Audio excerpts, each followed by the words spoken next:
La communauté Sant'Egidio est une association de fidèles catholiques dont l'Église est d'utilité publique engagée dans la lutte contre la pauvreté et le travail pour la paix.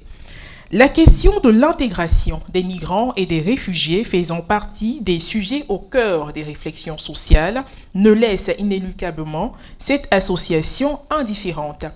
Mieux connaître la communauté Sant'Egidio, découvrir son implication dans l'intégration des migrants et des réfugiés, tels sont les deux axes à explorer dans cette émission, dont le sujet est la communauté Sant'Egidio et l'intégration des migrants et des réfugiés en Côte d'Ivoire.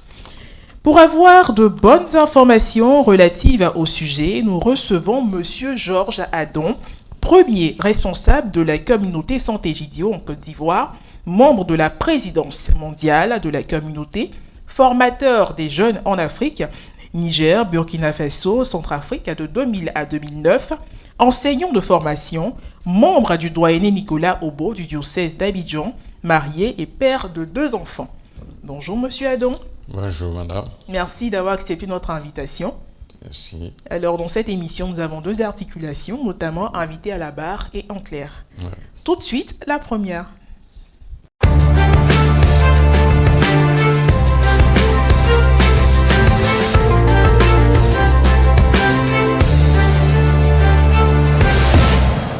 Alors, Monsieur Adon, selon des sources écrites, la communauté Sant'Egidio rassemble aujourd'hui plus de 60 000 laïcs dans 74 pays à travers le monde, parmi lesquels la Côte d'Ivoire. Merci déjà de nous donner un bref historique de la communauté au plan mondial. Merci madame. Je crois que pour moi c'est aussi une occasion de remercier Ecclesia TV qui nous donne l'opportunité de présenter la communauté cet après-midi.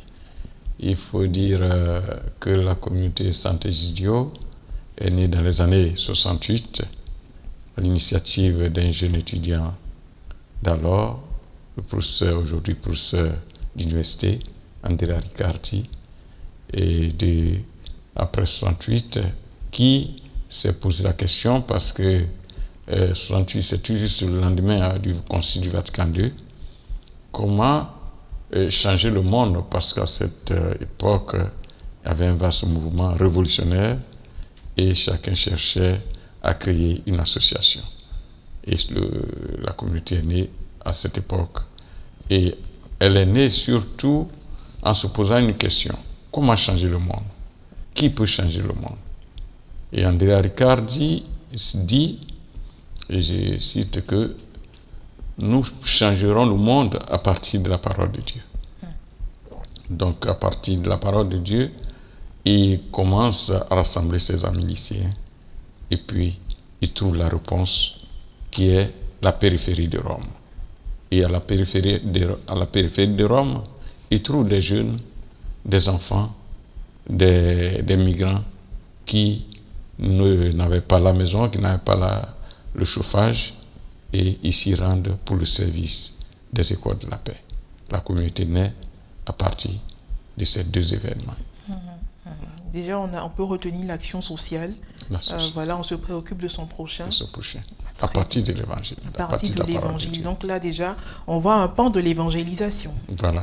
Parce que se préoccuper de son prochain, et puis on vient par exemple au nom de l'Église, on se sent interpellé, et puis bon, voilà. Voilà, très bien. Alors, association animée par des fidèles catholiques, est-ce que cette association est considérée comme on va dire, un regroupement de personnes au même titre que l'AFEC, Association des femmes de l'Église catholique, ou encore AFC, Association des familles chrétiennes?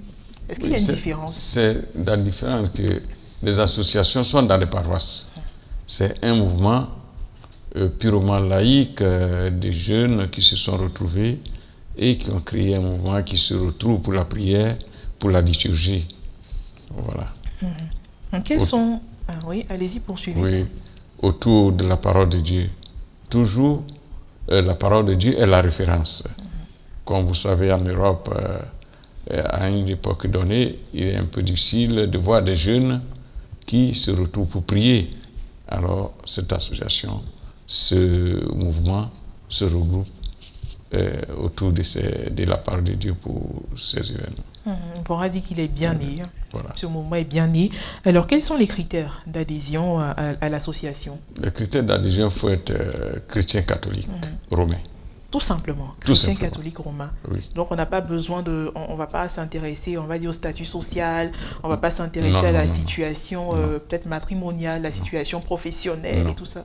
Non. Il suffit seulement d'être D'être chrétien catholique. On n'a pas besoin d'ajouter, comme on aime le dire très souvent, baptisé, confirmé. Hein. Non. Chrétien catholique, tout Non. simplement. Non. Très bien. Et parlons du choix des responsables. Comment ce choix-là se fait? C'est par élection, par nomination? Les responsables des différentes communautés se désignent, je dirais, par eux-mêmes. Je m'explique. C'est-à-dire, aujourd'hui, je suis le responsable national de la communauté. C'est le fait que j'ai commencé comme le premier cette communauté en Côte d'Ivoire. Vous faites partie des pionniers de Des la Côte premiers. d'Ivoire. Et je dirais l'un des premiers Africains de la communauté. Et donc, à partir de cela, j'ai assumé cette responsabilité de guider, d'inviter, mais surtout de construire une communauté au niveau de la Côte d'Ivoire. Très bien. Cela nous permet donc de parler de l'avènement de la communauté en Côte d'Ivoire. On parle de quelle année comme ça? On parle des années 80, 80. précisément 87-88. Je rencontre la communauté en Italie et en 88, de mon retour, nous créons dans notre lycée un service. Lequel? Un service, le lycée de Grand Bassam. Et en face du lycée de Grand Bassam, il y a un quartier pour les anciens de Grand Bassam, le connaissent, qui s'appelait dans le temps le Cambodge, aujourd'hui qui est devenu un quartier IP. Et dans le Cambodge, c'est un quartier des migrés. Et là, on faisait l'école de la paix, c'est-à-dire on regroupait les enfants pour faire des cours d'alphabétisation. Et on invitait en même temps, comme c'était en face du lycée, on invitait en même temps des lycéens à aller découvrir ce travail. Ensuite, on les invitait à la prière, à la parole de Dieu, à écouter la parole de Dieu, et puis à la méditation. C'est comme ça que la communauté est née. Et les premiers lycéens qui sont allés à l'université ont créé la communauté à Abidjan. C'est ainsi que la communauté va se répandre sur tout l'étendue du territoire ivoirien. Donc déjà en 1980-85, vous allez en Italie, vous acquérez de l'expérience et vous venez chez vous en Côte d'Ivoire partager cette expérience avec d'autres jeunes gens. Et vous commencez avec combien de personnes? J'ai commencé précisément, il faut dire, j'ai encore l'idée, c'est 3 personnes. 3 personnes. Avec 3 personnes. Donc aujourd'hui, nous sommes 1 millier au niveau de la Côte d'Ivoire. Sur toute l'étendue du territoire national. Oui. Vraiment beaucoup, bravo. Ça a été beaucoup de travail. Hein. Alors, qui sont les membres de la communauté Sant'Egidio? Est-ce que, parce que la communauté Sant'Egidio œuvre vraiment dans le social, également au niveau médiation politique et tout ça, est-ce qu'au sein de la communauté, ce sont des personnes assez ciblées, enseignants, juristes, médecins, journalistes, pour qui on retrouve au sein de cette association? On retrouve tout le monde. Tout le monde. Vous trouvez des vigiles, des magistrats, des professeurs, des médecins. Aujourd'hui, nous avons toutes les couches de la société ivoirienne au sein de la communauté, des gens qui ne travaillent pas, effectivement. Et vous trouvez même des enfants de la rue qui sont membres de la communauté. Ceux qui acceptent de vivre l'évangile. Des enfants que vous avez certainement récupérés, Voilà. que vous avez aidés, et puis bon, après ils finissent membres de la communauté. Alors lorsqu'on vient en Côte d'Ivoire, où est-ce qu'on retrouve les membres de la communauté Sant'Egidio? Vous parlez d'un siège social? Oui, notre siège, c'est à Trècheville, Trècheville à Race 2. Tout le monde connaît où se trouve le cinéma Entente. Nous sommes là, qui est un peu la maison de l'Afrique de l'Ouest, parce que c'est le siège de toute l'Afrique de l'Ouest. Et donc, là, on se trouve quand le fondateur est en visite en Côte d'Ivoire, ça veut dire que toute la région de l'Afrique ouest africaine doit s'y rassembler. Voilà, c'est ça. Très bien. Alors, parlons de l'implantation de cette communauté sur d'autres secteurs de la Côte d'Ivoire. Est-ce qu'on retrouve la communauté dans chaque diocèse, sur chaque paroisse, dans chaque ville? Bon, expliquez-moi un peu comment les choses. Oui, la communauté se construit là où il y a un membre de la communauté, un membre vient. C'est-à-dire, par exemple, au niveau d'Abidjan, nous avons, pas sur toutes les paroisses, mais dans toutes les communes, nous avons au moins une communauté. Et dans certaines paroisses, dans certaines communes comme Yopougon, où il y a un bon nombre d'amis, nous avons environ une dizaine de communautés, de petites communautés parsemées dans des paroisses, dans des quartiers, qui est là et qui travaillent. Et par contre, dans d'autres diocèses comme Yopougon et comme Abobo, nous avons seulement 3 communautés, à Kéikwa, Saint-François-Xavier et donc puis la commune d'Abobo. Voilà. D'accord, très bien. Alors, comment fonctionne cette association? Elle fonctionne, bon, comme je l'ai expliqué.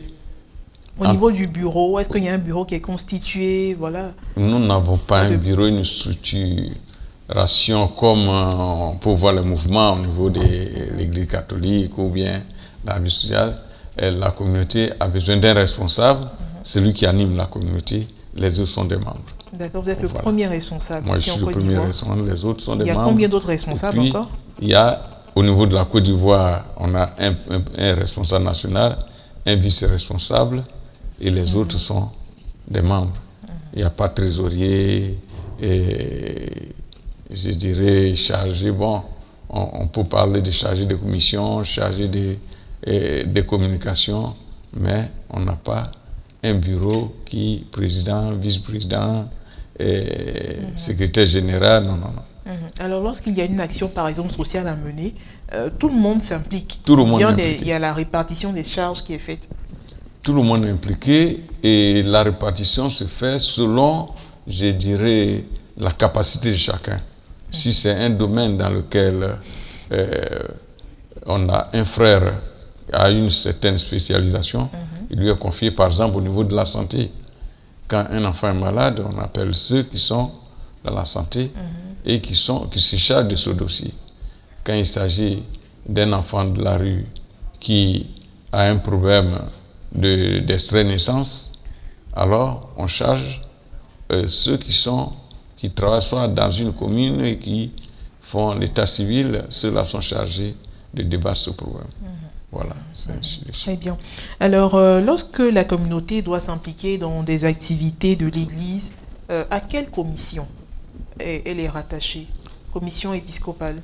Nous sommes surtout dans la commission Justice et Paix. Justice et Paix. Justice et Paix, bon, je profite aussi pour dire un grand merci à la conférence épiscopale qui vient de nommer le père Éric Abeka comme secrétaire exécutif de la sous-commission Justice et Paix et qui aussi m'a appelé pour travailler avec lui.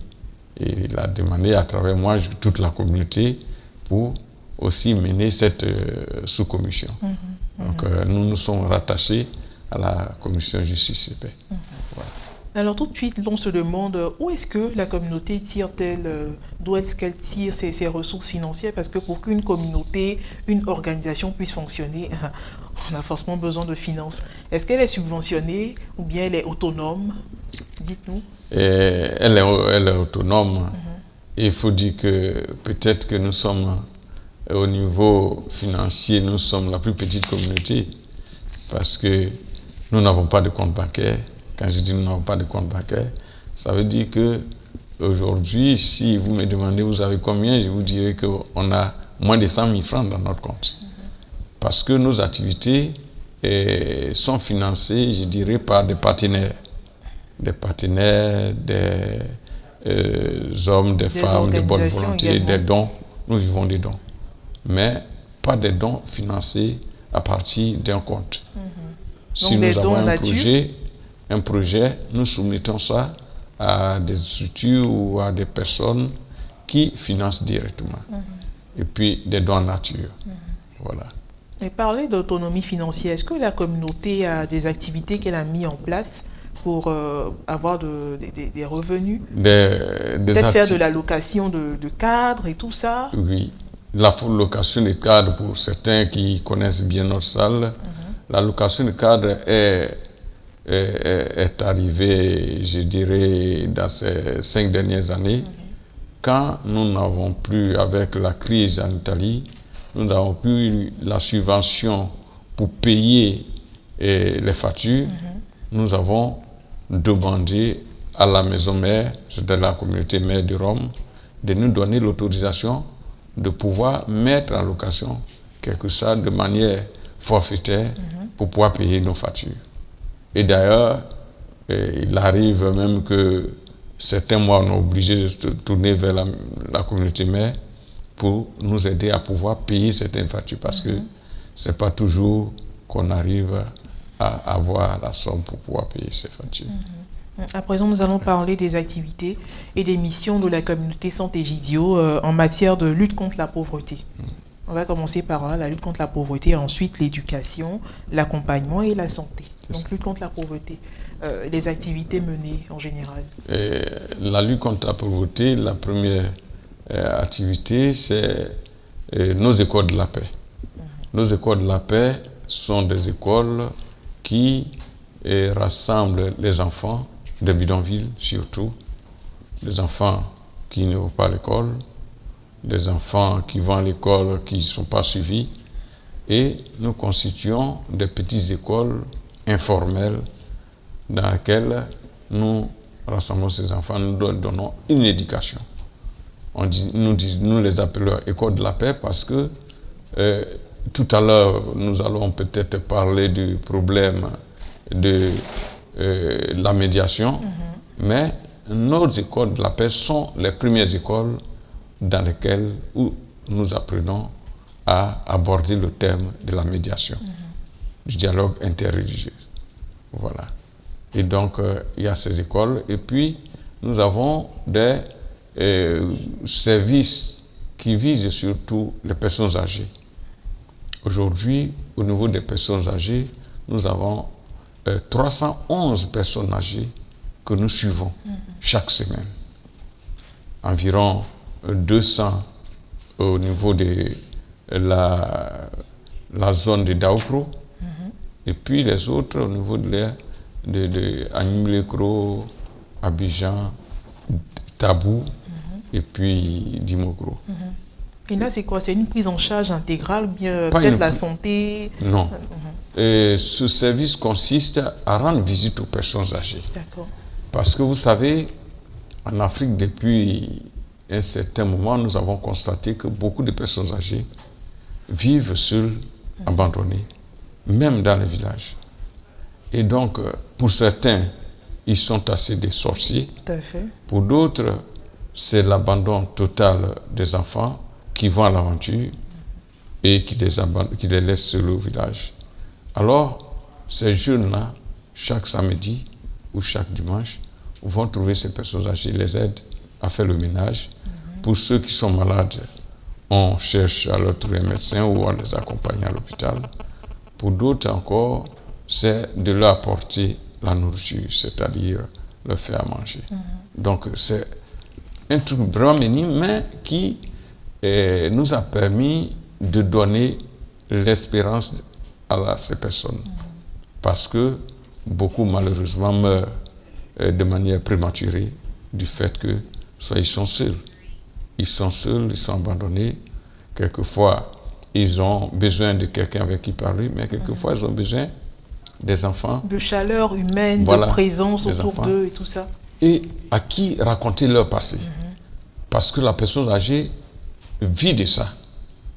Quand elle vous raconte son passé, on était jeunes, on faisait ceci, et chaque jour, elle vous rappelle cela, elle vous raconte cette histoire. Quelquefois, c'est la même histoire qui revient, mais vous sentez que quand elle raconte ça, elle retrouve une certaine vigueur, une certaine vie qui revient en elle. Et donc voilà ce service que nous faisons. Et puis, il y a le service dans ces dernières années, surtout pendant la période de la pandémie, des sans-domicile fixe.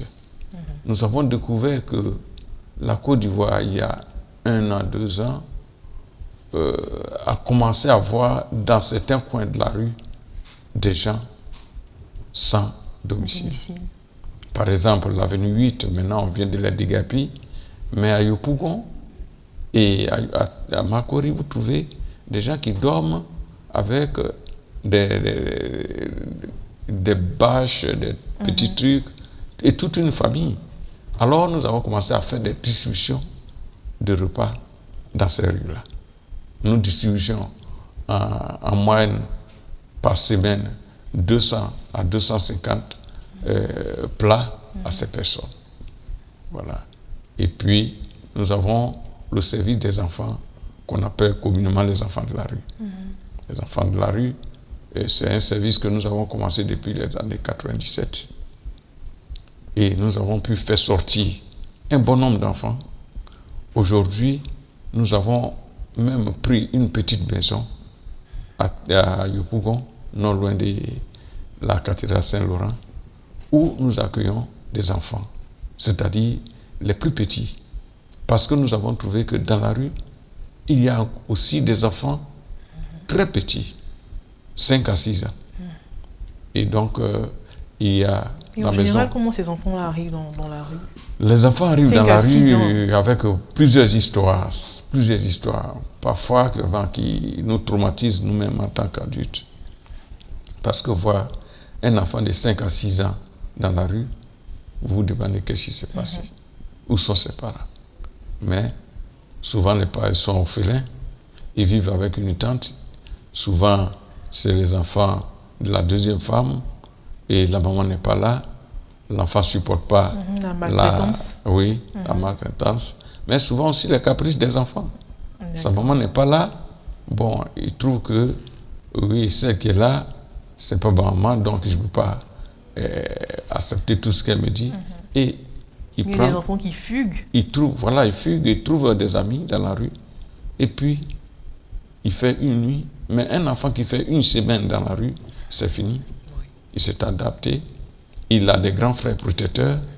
Il a des parrains, comme on le voit dans les films, et qui le protègent. Alors, cet enfant commence une nouvelle vie. Et ces enfants-là, il faut les enlever. Alors, nous avons pris cette petite maison où nous avons pris ces enfants au niveau de Yopougon. Et tout de suite, certains, nous les avons scolarisés. D'autres, nous avons trouvé des structures pour leur apprendre un travail, un métier. Et d'autres, par contre, des petits commerces, des choses comme ça. Nous avons aujourd'hui plus de 36 enfants qui sont passés dans cette maison et 8 qui sont aujourd'hui retournés en famille. On va dire Dieu merci. On peut rendre grâce à Dieu pour cela. Également, la communauté est dans le domaine de l'accompagnement. À quel moment on retrouve la communauté en train d'accompagner un tel événement? Pour quel type d'événement la communauté se fait partenaire? Les accompagnements, surtout, nous accompagnons, je dirais, des personnes démunies et qui, aujourd'hui, arrivent à Treichville, à notre siège, pour demander soit de la nourriture. Parce que je dois expliquer que nous avons ouvert un grenier où nous recevons des gens. C'est-à-dire tous ceux qui ont besoin d'accompagnement, je dirais, dans le sens de la nourriture, ils peuvent se rendre là-bas. Si nous avons quelque chose, nous donnons des habits. Et puis, il y a l'accompagnement spirituel dans le sens de, je dirais, de la communauté formée des gens. C'est des jeunes qui, souvent, à un moment donné, qui se retrouvent dans la rue et qui ne croient plus. Ils pensent que Dieu, c'est l'argent. Mais nous, aujourd'hui, un bon nombre de nos membres sont de ces jeunes-là. C'est-à-dire chacun de nous a rencontré dans la communauté, dans la rue, et la communauté l'a accompagné à pouvoir suivre le chemin de l'Église. C'est-à-dire faire la catéchèse, et puis ensuite être baptisé, et puis se marier. Voilà. Alors, parler d'événements, par exemple, si un groupe décide d'organiser une journée, la journée du démuni, est-ce que ce groupe-là peut avoir recours à la communauté pour un accompagnement? Bien sûr. Un tel événement. Bien sûr.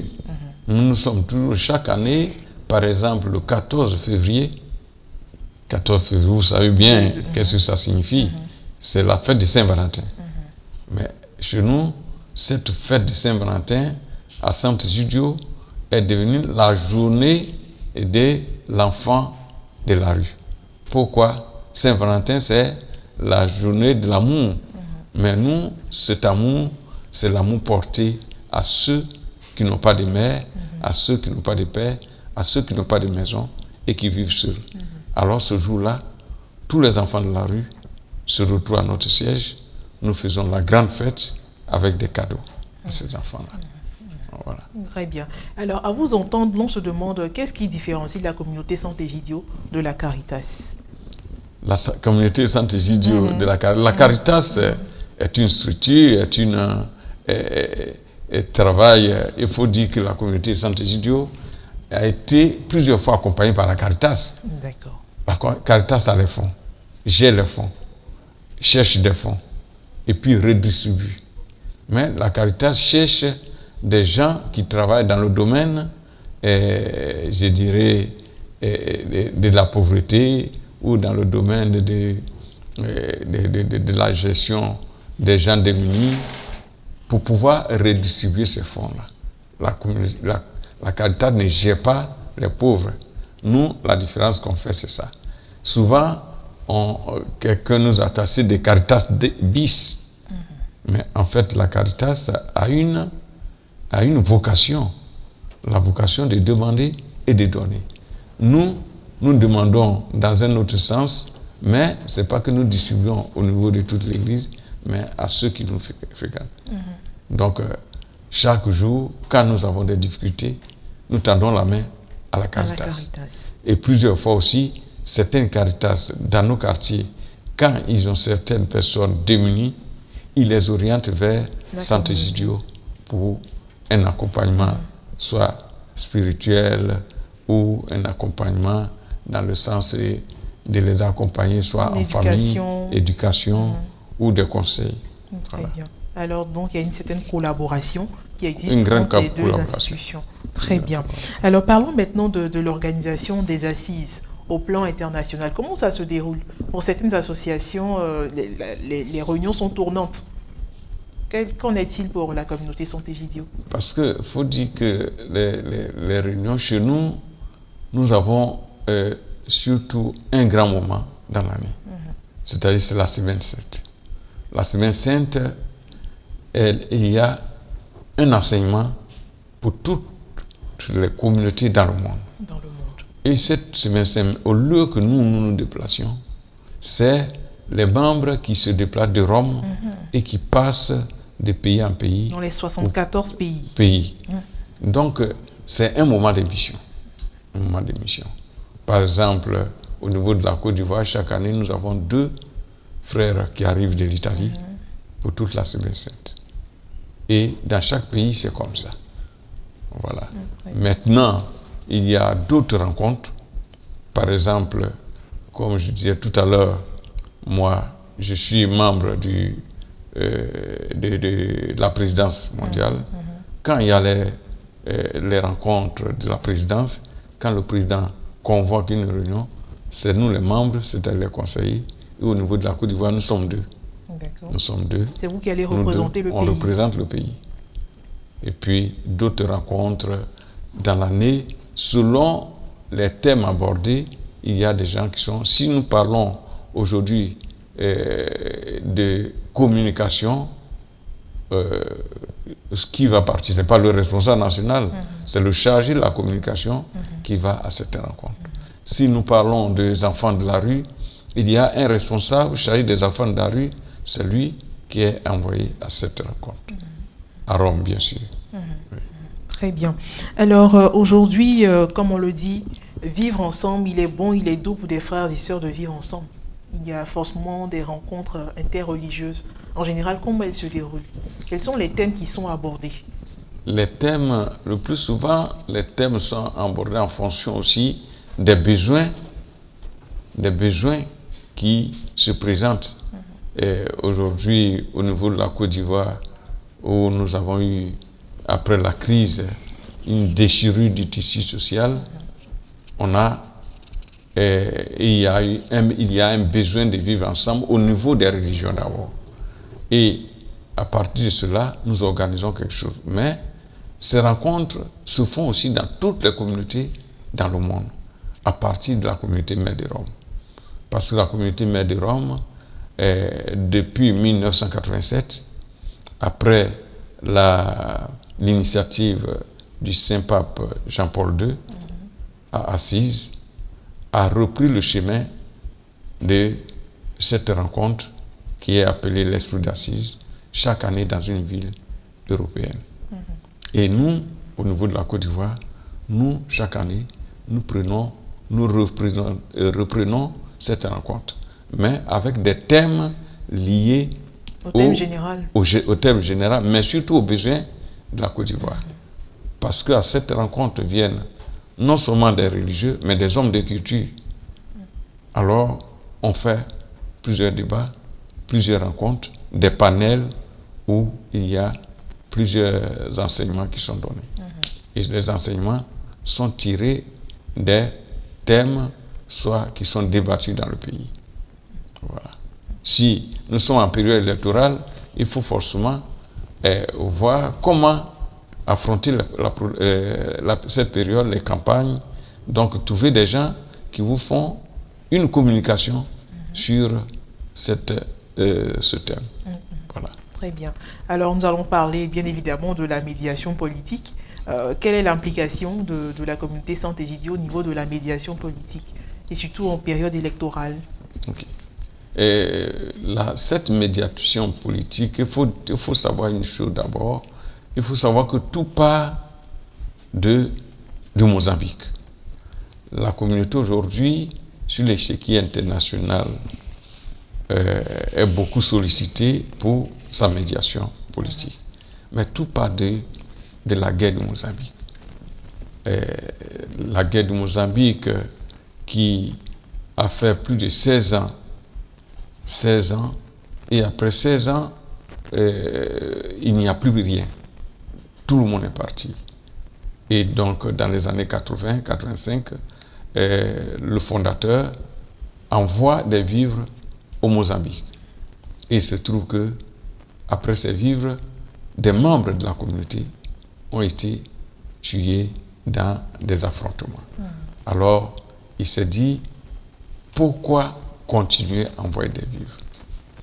Il faut attaquer le mal à sa racine. Et c'est en ce moment-là qu'il va définir la guerre comme la mère de toute pauvreté. Et pendant 4 ans de médiation, le 4 octobre 1992, la communauté signe, ou les belgérants signent un accord de paix dans les locaux de la communauté de Sant'Egidio. Et cet accord va vraiment avoir un écho vraiment international et tout le monde sollicite à partir de ce moment-là la communauté de Sant'Egidio. On aura notre implication dans les résolutions de la guerre en Algérie, en Colombie avec les FARC, en Côte d'Ivoire, ou au Sénégal, en Casamance. Maintenant, nous sommes en Centrafrique et dans d'autres régions. Très bien. À présent, nous allons aborder la question de l'intégration des migrants et des réfugiés. C'est un sujet qui alimente aujourd'hui beaucoup les débats sociaux. Mais avant d'aborder cette grande question, permettez que nous parlions même de l'immigration clandestine. Oui. Quelle définition pouvons-nous donner à ce phénomène? Une définition simple, claire.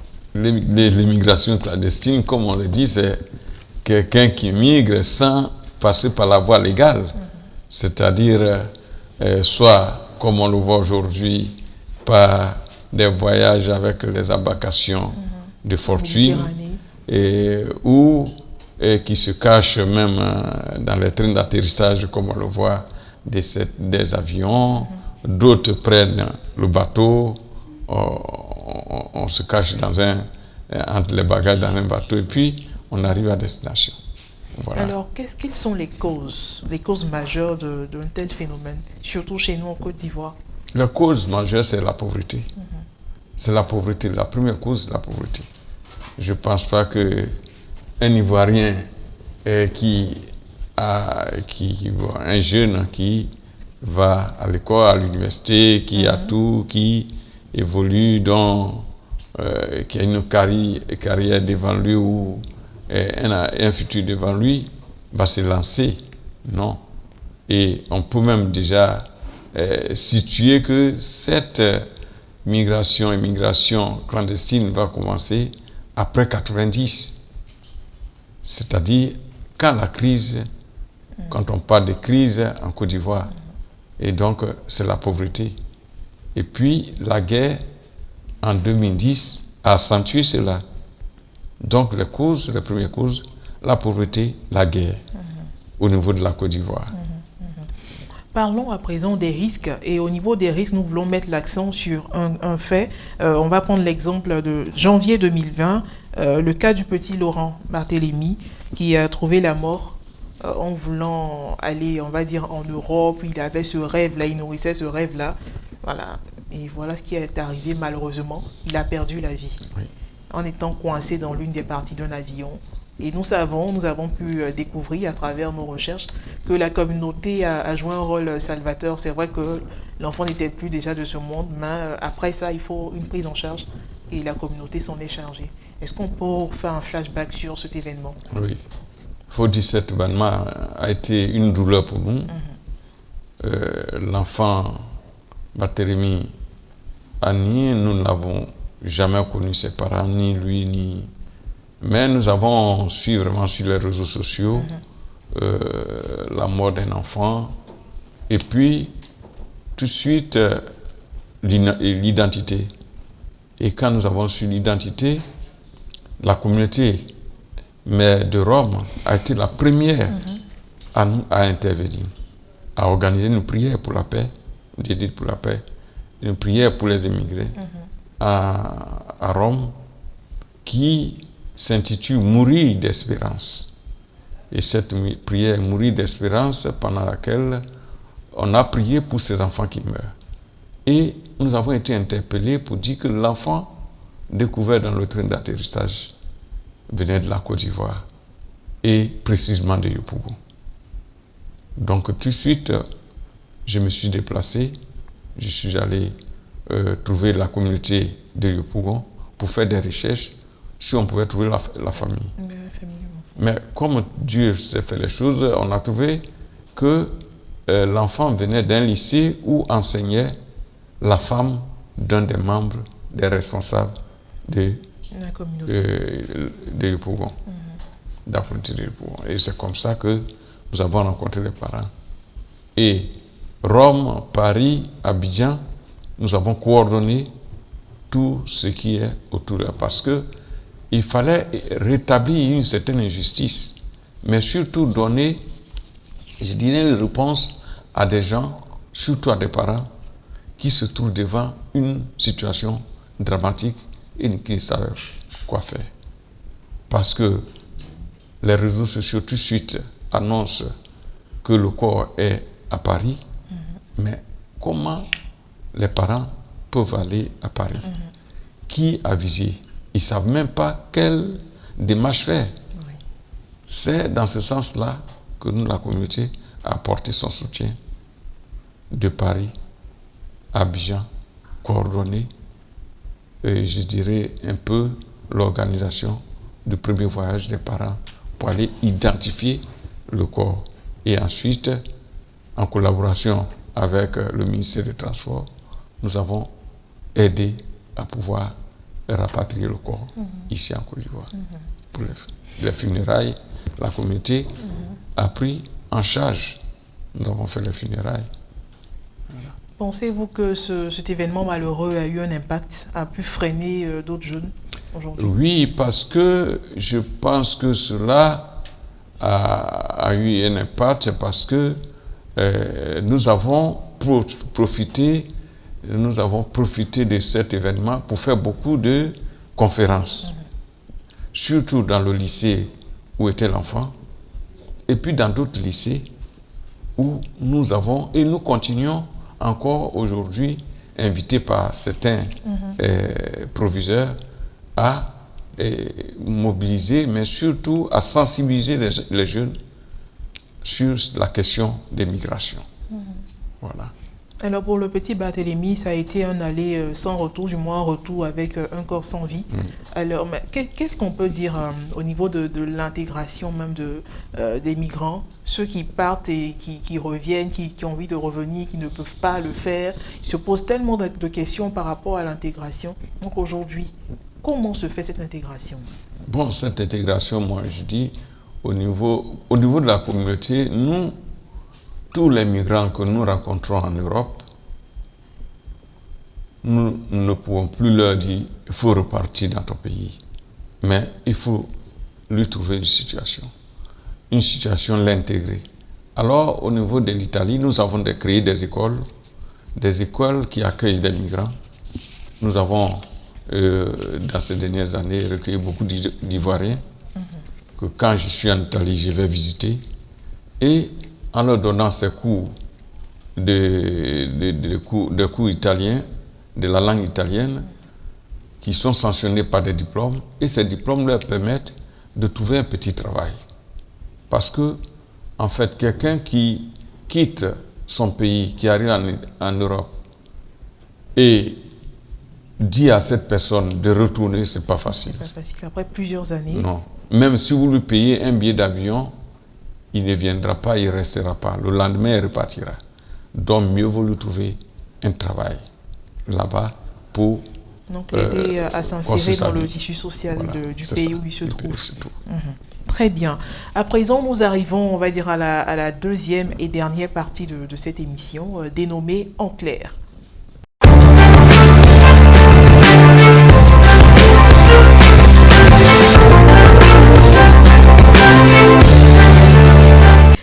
Il est maintenant temps de répondre aux questions qui nous permettront de tirer les conclusions. Monsieur Adam, nous sommes toujours heureux d'être en votre compagnie. Alors, parlons des moyens de lutte contre l'immigration clandestine que vous proposez. Les moyens que nous préconisons, nous, je dirais, surtout ces dernières années, vous avez entendu parler des couloirs humanitaires. Les couloirs humanitaires ont été la réponse de plusieurs questions que s'est posée la communauté. Vu les gens qui mouraient chaque année et chaque fois qu'il y a les informations dans la mer Méditerranée, la communauté s'est posé la question, qu'est-ce qu'il faut faire? Et cette question était posée, je dirais, à toute l'humanité, mais au niveau des chefs africains, il y a une certaine différence. Aucun pays africain ne s'est jamais déplacé, ni en Europe, même dans les frontières, quand il y a des morts. Au niveau de l'Europe, ils ont trouvé la réponse qu'ils ont trouvée, il faut fermer les frontières. Pour empêcher les gens de venir. Mais notre fondateur, une fois, disait que même si on ferme les frontières, même si on construit les murs les plus hauts, les immigrants trouveront toujours un moyen, s'il faut passer dans la terre pour arriver en Europe. Alors, il faut leur donner des moyens de pouvoir voyager de manière légale. Alors la communauté, comme solution, a créé avec les associations des églises évangéliques et la table vaudoise, ils ont créé le couloir humanitaire qui est je dirais, un voyage assuré par un visa légal donné pour pouvoir voyager jusqu'en Europe. Voilà. Alors pour ces couloirs humanitaires, pardon, est-ce qu'il y a des critères? Qu'est-ce qu'il faut faire pour pouvoir en bénéficier? En fait, le couloir humanitaire qui aujourd'hui est destiné surtout à des immigrations massives, comme par exemple les Syriens qui, depuis des années, qui ont ce problème avec la guerre en Syrie et qui sont massés sur l'île de Lesbos. Donc, ces Syriens-là, chaque année, la communauté envoie des bénévoles et ces bénévoles, quand ils arrivent, ils font des rencontres parce que il ne faudrait pas oublier surtout le côté sécuritaire de la chose. Il ne faut pas envoyer des gens qui vont poser des bombes. Donc, la communauté et ses partenaires envoient ces bénévoles qui font des formations, des rencontres et qui listent des personnes qui peuvent voyager, qui peuvent venir. Aujourd'hui, on a plus de 500, mais il y a 1000 personnes qu'on attend. Je crois que l'accord a été signé le 4 août passé et qui doivent arriver. Et donc, à cela, on leur octroie un visa. Et ils arrivent dans de bonnes conditions. Mais quand ils arrivent, ils sont accueillis par des familles. Tout est financé par ces organisations. Et puis ensuite, on les met dans des écoles de langue avec lesquelles, ces écoles avec lesquelles ils finissent par avoir un diplôme et on leur trouve du travail. Donc ils sont suivis dans la société. Alors, quelqu'un qui arrive, qui est fiché, il ne peut pas aller commettre, je dirais, des délits, aller voler ou aller poser des bombes. Donc, c'est déjà des choses bien organisées et qui sont aussi suivies par les autorités locales. Très bien. Nous arrivons à l'étape des conseils. Conseils donc à tous ces jeunes gens qui continuent de penser, malgré toute la sensibilisation qui est faite, que l'Eldorado se trouve en Europe, ailleurs. Voilà. Et puis aussi conseil à toutes ces personnes qui sont de l'autre côté, qui souhaitent revenir au pays, mais pensent à la question de la réinsertion dans le tissu social. Qu'est-ce qu'on peut dire à ces deux entités? Nous, ce que nous disons, nous avons toujours dit, je crois que peut-être d'ici 2 mois, il va avoir un livre écrit par l'un de nos responsables de la communauté sur l'immigration, qui raconte l'histoire d'un jeune qui voyage. Bon. Et nous, jamais nous avons conseillé quelqu'un de quitter sa terre. Parce qu'il n'y a pas de plus meilleure vie que de vivre chez soi. Même si on n'a rien à manger, chez soi, on a encore. L'Eldorado est partout. On peut construire l'Eldorado partout. Le désert, il est partout, mais l'Eldorado aussi est partout. Alors, les gens pensent qu'en traversant la mer de l'autre côté, et que ceux qui arrivent, vous avez posé la question, ceux qui arrivent, quelquefois, quand ils arrivent là-bas, ils trouvent que le désert qui est là-bas, il est encore plus fort que le désert qui est chez eux. Ils ne peuvent plus revenir, par faute de moyens, par la honte, et ils meurent à petit feu dans ce pays. Alors, nos conseils, nous leur disons, non, il faut rester, parce que si nous, tout le monde voyage, si tout le monde quitte, qui va construire le futur? Aujourd'hui, dans certains pays, on parle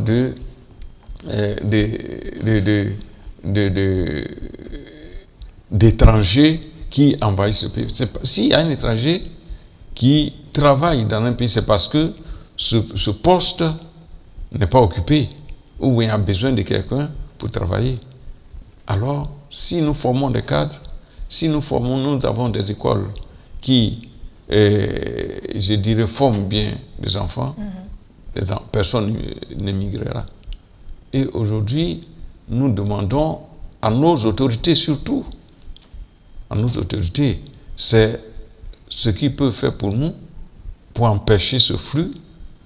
J'appelle ça une certaine fuite des cerveaux des jeunes qui pensent que ici on ne peut pas étudier parce que l'école, il faut donner des moyens à ces jeunes-là pour pouvoir étudier. Et donc, à tout le monde, parents, et aussi quelquefois il arrive que certains parents même encouragent, par ignorance. Mais moi, ça fait plus de 35 ans que j'ai fait le voyage Europe-Afrique, mais je n'ai jamais eu le désir de rester en Europe. Parce que la vie en Afrique, la vie en Côte d'Ivoire, je trouve que j'ai tout ce qu'il me faut pour mieux vivre. Voilà. Vous avez certainement des intérêts à revenir au pays. Alors, Monsieur Adam, que devons-nous retenir de la communauté Sant'Egidio au terme de cette émission? La communauté Sant'Egidio, je dis, c'est une grande famille. Une grande famille qui ouvre ses bras à tout le monde. Tous ceux qui veulent vivre l'Évangile. Vivre l'Évangile et connaître l'Évangile. Communiquer l'Évangile. Nous parlons de communication de l'Évangile parce que jamais vous ne verrez un membre de la communauté Sant'Egidio faire des séances d'évangélisation. Nous lisons la parole de Dieu et puis nous allons sur la rue, dans le quartier, pour partager cette parole de Dieu à partir de notre vie, à partir de notre comportement. Voilà. Donc, c'est pour cela que nous demandons à tous ceux qui vraiment veulent faire cette expérience de venir à nos activités, les rencontres, des prières à notre maison, à la race 2. Très bien. Alors, la communauté Sant'Egidio et l'intégration des migrants et des réfugiés en Côte d'Ivoire, tel était le sujet au cœur de cette émission qui a été enrichie par l'intervention de M. Georges Adam, premier responsable de la communauté Sant'Egidio en Côte d'Ivoire, à qui nous disons merci, bien sûr. Merci de nous avoir fait l'amitié de cet échange. Merci pour la qualité des réponses. Merci à vous, chers téléspectateurs, d'être restés avec nous jusqu'au terme de cette émission. Sur ce, je vous dis à bientôt et que Dieu veille sur nous.